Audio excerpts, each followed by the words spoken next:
Let's take a moment to talk about your wedding cake.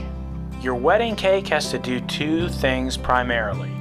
First, it has to look great, and second, it has to taste wonderful.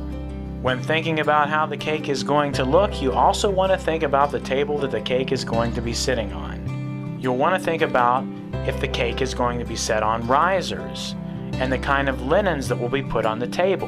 In addition, you'll want to think about the flowers that may surround the cake, and you'll also want to think about table decorations that will surround the cake. The crowning part of the wedding cake is the topper. Of course, if you're on a budget, the smaller the cake, the more money you'll save. Also, the more plain the cake, the more money you'll save. However, if the cake is really something that you want to be done to perfection at your wedding, plan on investing a good bit of money in your wedding cake.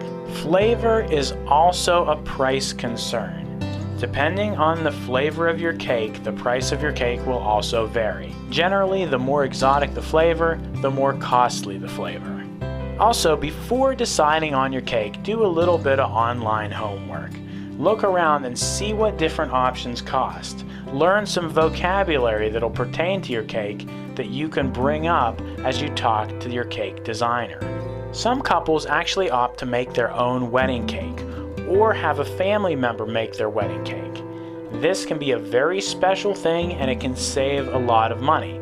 However, it's also a choice of what the cake is going to look like and how you want it to be perceived by the guests of your wedding. So these are things you may want to think about as you decide upon your wedding cake.